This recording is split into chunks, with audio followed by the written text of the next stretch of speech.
자, 오늘은 빛의 이중성을 합시다. 빛의 파동설과 입자설에 대한 역사, 17세기 후반에 빛의 본성에 대한 논쟁이 있었어. 뉴턴은 빛의 입자설을, 하이언스는 빛의 파동설을 주장합니다. 19세기 초에서 19세기 후반 빛의 파동성이 확립되어 영의 빛의 간섭실험, 프레넬의 빛의 해결실험과 함께 맥스웰이 전자기파의 속력이 빛의 속력과 같다는 것을 입증했어. 그래서 빛은 파동이다 이렇게 생각한 거야. 그런데 19세기 후반부터 빛의 파동성으로 설명할 수 없는 현상이 발견돼. 헤르츠는 금속에 빛을 비추었을 때 전자가 방출되는 현상인 광전 효과를 발견했는데 빛의 파동성으로는 설명할 수가 없었다. 헤르츠, 19세기 말에 독일의 과학자로 헤르츠는 전자기파 검출 실험에서 금속에 자외선을 쬐면 방전이 더 잘 일어난다는 것을 발견했어. 그 후에 전자가 발견됨에 따라 금속에 자외선을 쬐면 전자가 방출된다는 것을 알았다. 광전효과, 금속 표면에 빛을 쬐을 때 전자가 에너지를 얻어 튀어나오는 현상, 이때 튀어나온 전자를 광전자라고 합니다. 그러니까 빛에 의해서 전자가 튀어나온 거야. 빛에 의해서 튀어나온 전자, 금속에서 이걸 광전자라고 한다. 자, 파동설에 의한 예상과 광전효과 실험 결과. 자, 빛 에너지는 빛의 세기에 결정되므로 빛의 세기가 충분히 세다면 빛의 진동수가 작아도 금속으로부터 전자를 쉽게 방출할 수 있어야 돼. 그런데 금속판에 쬐어지는 빛의 진동수가 특정 진동수보다 작으면 빛의 세기가 아무리 세도 광전자가 방출되지 않아. 일치하지 않는다는 뜻이지. 빛의 세기가 약하면 전자를 방출시키기 위해 필요한 에너지가 모여야 되니까 시간이 걸려야 돼. 그런데 실험해보면 금속판에 쬐어지는 빛의 진동수가 어느 진동수, 즉 한 개 진동수보다 크면 빛의 세기가 아무리 약해도 광전자가 즉시 방출돼. 일치하지 않아. 빛의 세기가 셀수록 에너지가 크니까 방출되는 광전자의 최대 운동에너지가 커야 된다. 금속판에 방출되는 광전자의 최대 운동에너지는 금속 세기와 관계없고 진동수가 클수록 커. 단시간당 방출되는 광전자의 수는 빛의 세기에 비례해. 그러니까 여기는 반은 맞고 반은 틀리네. 광전효과 실험장치, 광전관, 광전효과가 잘 나타나도록 표면에 처리한 음극과 양극을 넣어 만든 진공관을 사용한다. 그리고 가변저항을 설치합니다. 그 다음에 어떻게 되냐면 빛을 음극에 쪼여줘. 그럼 전자가 튀어나와. 그럼 전자가 이렇게 가겠다, 그치? 자, 전자는 마이너스 극에서 플러스 극으로 갑니다. 그러면 이쪽에서 역시 전자를 이쪽으로 튀어나오게 만들어. 그럼 얘의 전자 운동을 방해하겠지, 그치? 이때 전압을 측정하는 게 정지전압이야. 전류를 측정한 전류의 세기로 광전자의 수가 많고 적음을 알 수 있다. 전압계를 측정한 전압으로 광전관에서 방출되는 광전자의 최대 운동에너지가 크고 작음을 알 수 있다. 아까 정지전압으로 이걸 알 수 있다는 뜻입니다. 광전효과 실험, 잘 닦은 아연판을 검정기 금속판 위에 올리고 검정기를 마이너스로 대전시켜. 검정기 위 아연판에 각각 자외선등과 형광등을 비추고 금속박의 변화를 관찰해.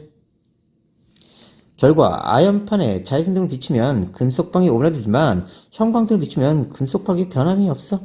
자외선등을 비추면 아연판에 전자가 튀어나온다는 걸 알 수가 있는 거고요. 결론, 특정 진동수 이상의 빛을 금속 표면에 쪼여주면 전자가 튀어나오지만 특정 진동수 이하의 빛이 쪼여주면 전자가 튀어나오지 않는다. 빛의 파동성에 의하면 빛의 파동 에너지는 연속적으로 전달되며 빛의 세기가 증가하면 그만큼 더 큰 에너지를 전달한다. 광양자설 1905년 아인슈타인은 파동설로는 설명할 수 없는 광전효과를 설명하기 위해 빛의 광양자라고 하는 불연속적인 에너지 가진 입자의 흐름으로 설명했어. 그러니까 이렇게 연상하자. 입자가 있는데 이 입자들이 파동성을 지닌 거야. 이렇게 연상하면 돼요. 그러니까 파동성도 있고 입자성도 있다. 파동성도 있고 입자성도 있다. 광자 에너지, 빛 알갱이를 광자라고 할 때 광자의 진동수 F인 광자 한 개의 에너지는 E는 HF. H를 플랑크 상수라고 합니다. 광양자설에 의한 광전효과의 해석, 이람수, 금속 표면에 빛을 비출 때 전자가 튀어나오게 하기 위한 최소한의 에너지를 이람수라고 하고요. W로 표시합니다. 한 개의 진동수 F0, 금속 표면에 전자를 방출시킬 수 있는 최소 진동수. 빛의 진동수가 한 개의 진동수보다 작을 때는 광전 효과가 나타나지 않으므로 광전자의 방출 여부는 빛의 진동수에 따라 결정된다. 진동수가 큰 빛일수록 광자 한 개의 에너지가 크므로 광자로부터 에너지를 얻어 방출되는 광전자의 최대 운동에너지가 크다. 그래서 광전자의 운동에너지는 가해준 빛 에너지에다가 이함수를 빼면 된다. 이게 뭔 소리냐? 이함수, 전자는 금속 원자로부터 전기적 인력을 받고 있으므로 이 인력에 대해 일을 해줘야 전자가 방출된다. 다시 보자. 내가 최홍만의 모자를 벗겨서 던지는 거야. 이때 모자를 벗길 때까지 들어가는 에너지가 이함수야. 그 다음에 던졌지. 그럼 운동에너지 가지고 있지, 그지? 그러면 내가 가해진 총 에너지가 모자를 벗기는 데 쓰이고 나머지 운동에너지 전환에 쓰였다. 이 뜻이야.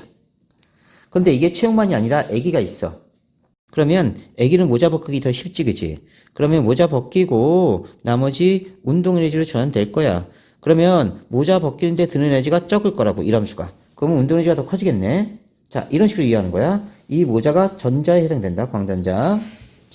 그럼 보면요. 방출되는 광전자의 수, 빛의 세기는 광자 수에 비례하고 광자 한 개가 충돌할 때 전자 한 개가 방출되므로 빛의 세기가 셀수록 방출되는 광전자의 수도 증가한다. 다시 보자. 여기 있던 전자를 띄어내는데 필요한 에너지가 이함수. 그러면 내가 이함수보다 적은 에너지를 가진 빛을 쪼여주면 전자가 방출되지 못해. 이렇게 다시 내려와.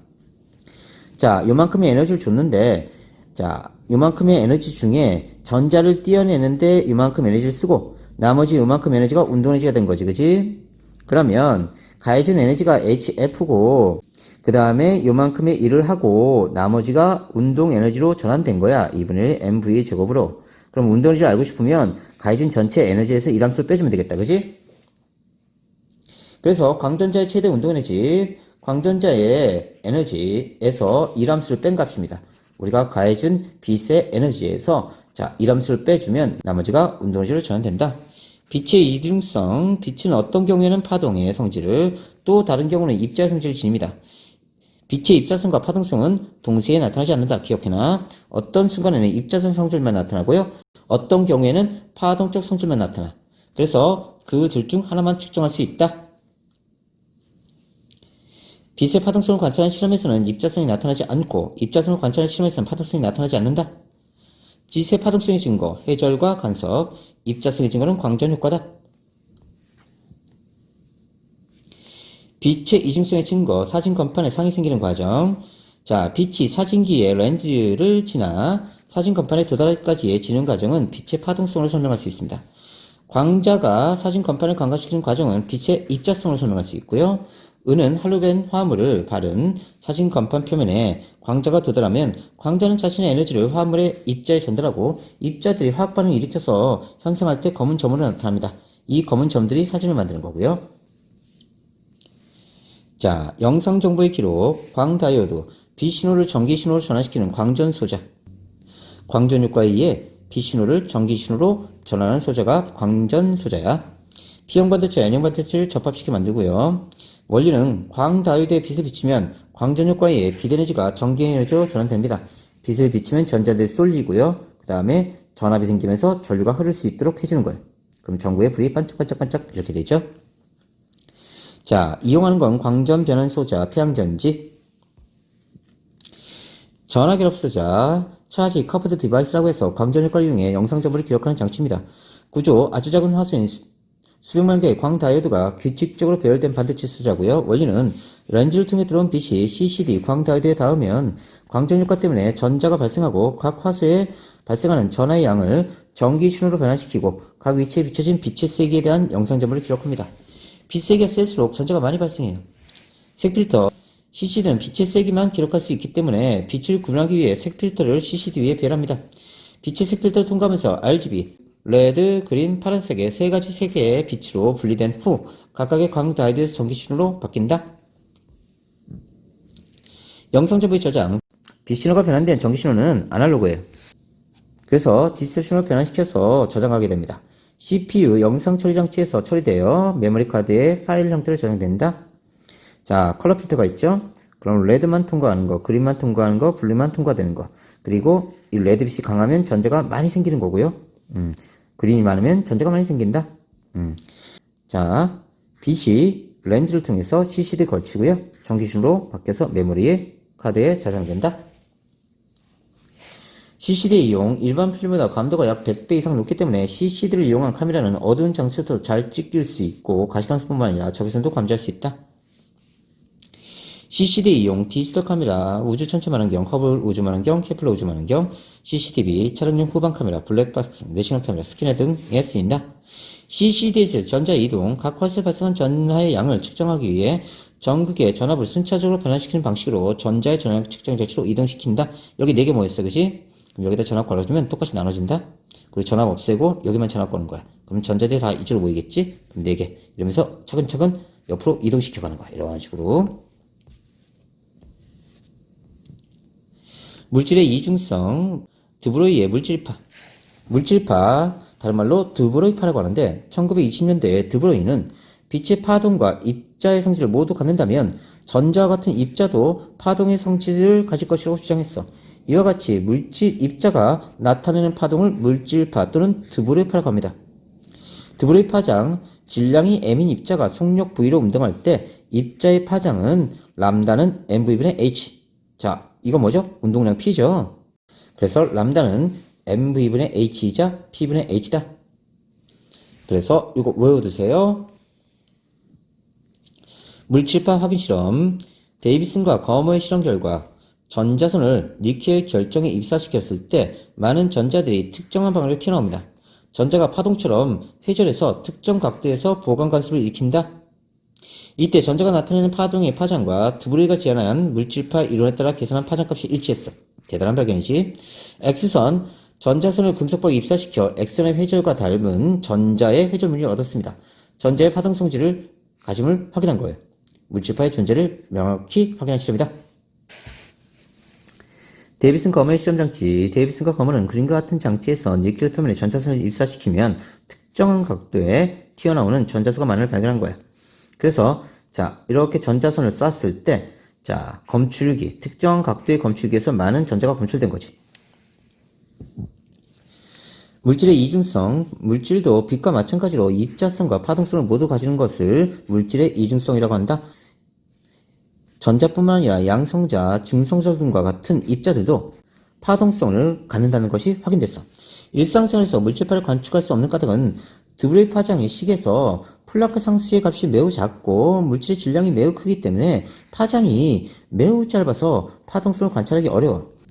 다시 람다는 mv분의 h 또는 p분의 h 이렇게 표시하지, 그지?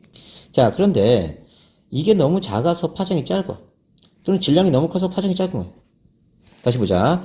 야광의 운동에서는 물질파의 파장이 매우 짧아 파동성을 관찰하기 어렵고 원자로 전자는 물질파의 파장이 커서 파동성을 관찰할 수 있습니다. 질량이 149g인 야광이 40m/s로 날아가고 있을 때 파장은요. 자, 0.14m이죠. V 그 다음에 플랑크 상수 대입하면 10-34승이 나와. 관찰하기 힘들어. 다음 전자는 질량이 이렇게 되고요. 속력이 이렇게 됐을 때 자, 파장이 나타나네요. 전자의 회전 실험, 실험에서 사용한 X선의 파장과 드브로이 식에서 계산한 전자의 물질파의 파장은 같았다. 전자의 입사성과 파동성 관찰. 가는 전자선을 쏘았을 때 바람개비가 회전해. 그러니까 입자성이 있는 거야. 나는 전자수를 이중슬릿에 통과시켰을 때 스크린에 도달한 전자량이 많은 부분과 적은 부분이 번갈아 생겼어. 자, 많은 부분, 적은 부분, 많은 부분, 적은 부분 이런 식으로 나타났네. 바람개비가 전자로부터 운동량을 얻어 회전하니까 전자는 질량을 가진 입자를 볼 수 있고 전자의 분포가 소리나 빛의 관습과 같은 모습이므로 전자는 파동이라고 볼 수 있어. 그래서 전자는 입자와 파동의 성질을 모두 가지고 있다 이렇게 확인할 수 있습니다. 전자현미경 분해는 광학기기에서 가까이 있는 두 점을 구분해 볼 수 있는 능력으로 렌즈의 크기가 같을 때 사용하는 빛의 파장이 짧을수록 분해능이 우수하다. 자, 그러니까 인접한 두 광원에서 오는 빛이 한 슬릿을 통과하면서 각각 회전해. 스크린상에 맺을 때 파장이 짧을수록 회절 무늬가 겹치지 않아서 두 상을 잘 구분할 수 있는 거야. 그러니까 파장이 짧을수록 회절이 적게 되면서 자, 분해능이 좋아집니다. 그래서 분해능은 가가 제일 크고요. 그 다음에 다가 제일 작습니다. 그러니까 파장이 짧을수록 분해능이 커지는 거예요. 광학 현미경의 분해능, 빛의 회절 현상 때문에 0.2 마이크로미터 정도의 분해능이 한계예요. 이보다 작은 크기의 바이러스와 같은 미생물은 관찰할 수가 없습니다. 분해능, 광학기계의 성능을 나타낼 때 사용하는데 분해능이 좋을수록 구별할 수 있는 주점 사이 거리가 작아 미세한 물체까지 선명하게 볼 수 있습니다. 빛의 파장과 시료의 크기, 빛의 파장이 시료 크기보다 길면 빛이 시료를 통과할 때 회절 현상이 일어나. 그래서 희미해져. 시료의 윤곽선이 흐릿해지므로 물체를 자세히 관찰하기 어려워. 빛의 파장이 시료의 크기보다 짧을 경우 회절이 작게 일어나서 물체를 자세히 관찰할 수 있다. 전자의 물질파 파장, 과시광선 파장이 10-7승미터인데 비해 전자의 물질파 파장은 약 10-10승미터 정도로 짧아. 그러니까 분해능이 전자가 훨씬 좋은 거야. 전자현미경, 빛 대신 전자의 물질파를 이용하는 현미경인데 분해능과 배율, 전자의 물질파 파장이 가시광선의 수천분의 1 정도로 작기 때문에 파장이 짧을수록 분해능이 좋아. 분해능이 우수하고 배율은 최대 수백만 배 정도로 광학현미경의 배율보다 커. 자기렌즈, 콜로 만든 원통의 전자석으로 전자가 자기장에 의해 진행 경로가 휘어지는 것을 이용해서 전자선을 굴절시키고요. 전자현미경을 활용, 빛으로 볼 수 없는 바이러스나 병원체나 물질 속의 원자 배치 상태를 알아낼 수 있으므로 물리학, 생명과학, 화학, 재료과학 등에 쓰인다. 전자현미경과 광학현미경. 자, 주사 전자현미경, SEM이라고 하고요. 투과 전자현미경, TEM, 광학현미경이 있습니다. 주사는요, 전자총 쏘고, 전자선, 자기렌즈, 주사용 코일, 그 다음에, 자, 시료에 반사된 화면을 넣습니다. 가속된 전자선을 시료 표면에 쪼일 때 튀어나온 전자를 검출해서 실의 입체성을 관찰하는 거예요. 분해능이 투과 전자 현미경보다는 다소 떨어지지만 입체 현상을 볼 수 있는 장점이 있고요. 시료 표면에 전자를 쪼임으로 표면에 금속을 얇게 코팅해야 됩니다. 전기 전도성을 좋게 해야 되고요. 다음, 이번에는 시료를 통과하는 거예요. 투과 전자 현미경. 전자선을 얇은 시료에 투과시킨 후 형광 스크린에 형성된 시료의 2차 안전 단면을 자, 관찰하는 겁니다. 분해능이 좋아서 세포 내부 구조를 관찰할 때 주로 사용하고요. 전자가 시료를 투과하는 동안 속력이 느려져서 드볼의 파장이 커지면 분해능이 떨어지므로 시료를 얇게 만들어야 되고요. 광학현미경, 물체의 크기가 빛의 파장보다 작으면 빛의 회전 현상 때문에 상이 흐려지고요. 가시광선 파장 정도보다 크기가 작은 바이러스나 미토콘드리아 같은 물체는 광학현미경으로 관찰할 수가 없다. 자, 3개 문제 잘 나오니까 구분해 주세요.